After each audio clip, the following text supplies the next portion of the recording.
A security camera has captured an incident where an angry woman picks up her pug by its paw and then throws the dog violently against the pavement, where it rolls over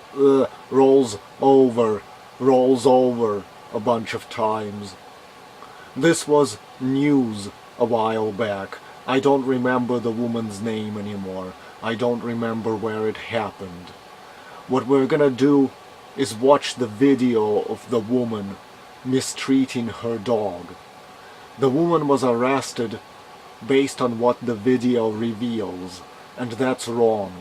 I will have a fictional character named James Grider take over narrating for me.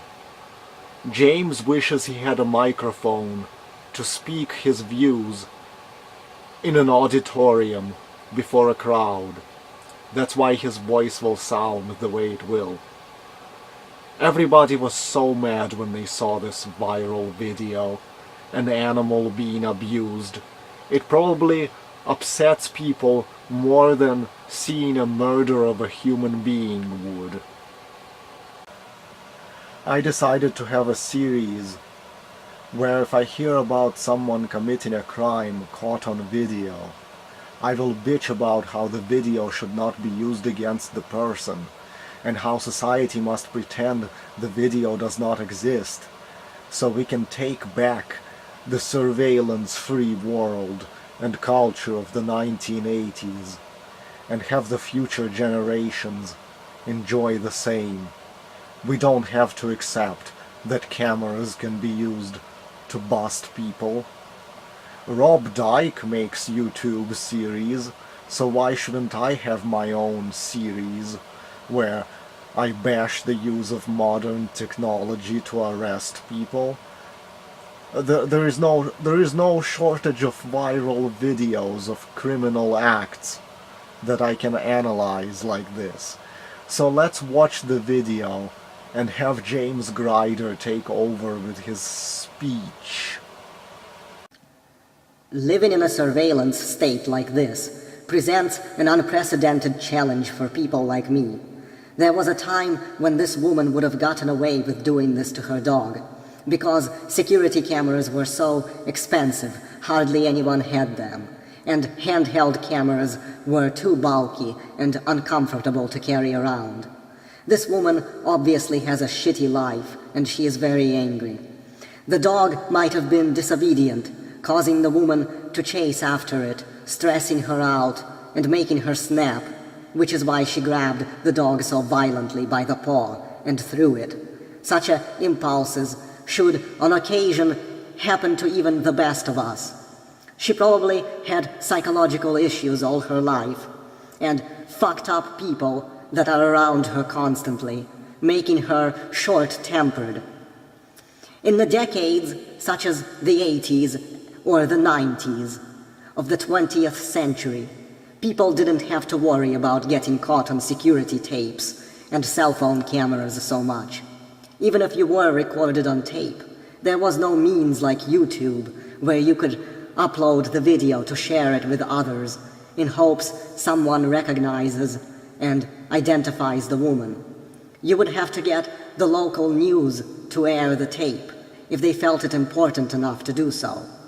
People born with bad brain wiring, who grew up in a bad environment, could freak out like this and lose their temper in public with little fear of being put in jail or judged by the world. Even if one or two witnesses glimpsed it, so what? Would they remember your face well enough without a video camera? Probably not.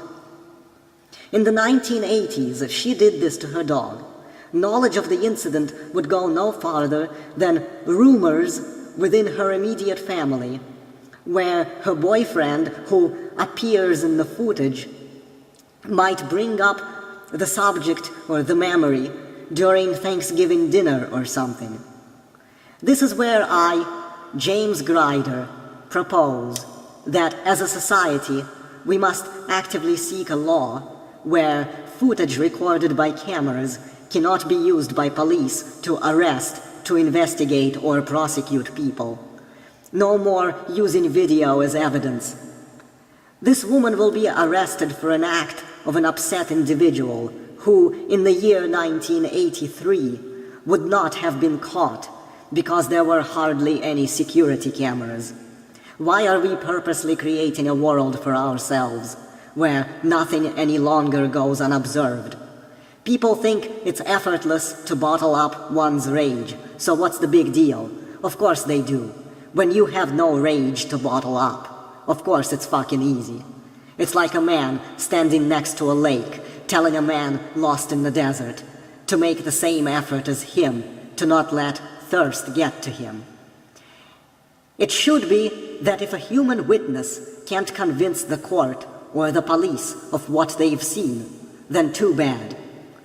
Why do we want to live in a world where there is more and more video cameras and believe that it's acceptable to have these cameras generate evidence against us?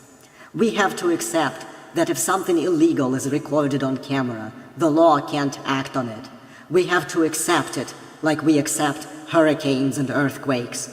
We have to strive to change our mindsets toward creating a society in which camera footage is no longer admissible as evidence. That it's something we can only watch, but we can't have police use as basis to arrest people. We can't sacrifice our humanity to video cameras. People should be able to occasionally lose their temper if their brain is wired that way, and as long as other human eyes aren't there to witness it, then they get away with it. It's disgusting because some little lens stuck to a wall under the eave of a house somewhere that you might unfairly not even notice is there can be used to ruin your life. Flawed human nature doesn't change, so why don't we just accept it instead of inventing horrible technology to screw over fellow human beings for being human? Watch this dog get thrown over and over. No matter how mad it makes you, harden yourself to the fact the video should not be usable against the woman. In fact, this video being used to arrest the woman should make you angrier than seeing the animal being abused.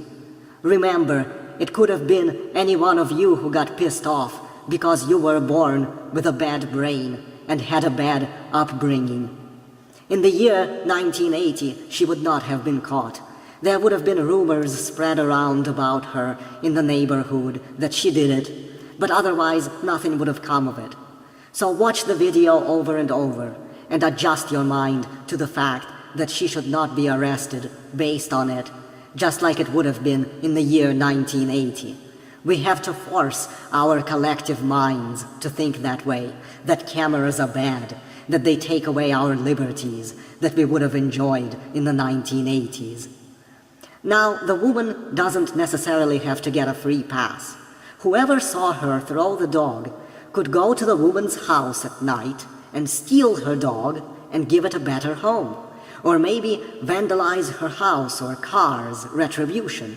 Guess what? If she has a security camera of her own to catch you doing it, under the anti-video surveillance law I propose, you would be immune from being arrested and prosecuted based on that footage. Then we can have a world back in which we can get angry, lose our temper, make mistakes, and don't have to pay for them with jail time because of a movie studio that somebody was carrying in their pocket. It will be a win-win for all of us. A win for the mentally ill person who gets upset at their dog, and a win for those who might wish to punish this mentally ill person for getting upset with their dog through vigilantism.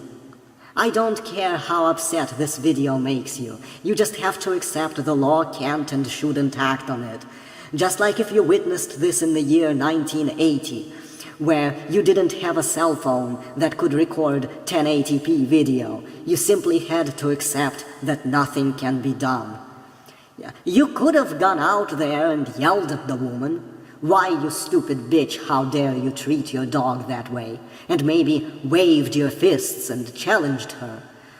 But it would have been a stretch for a prosecutor to actually make a successful animal abuse case out of it based on hearsay.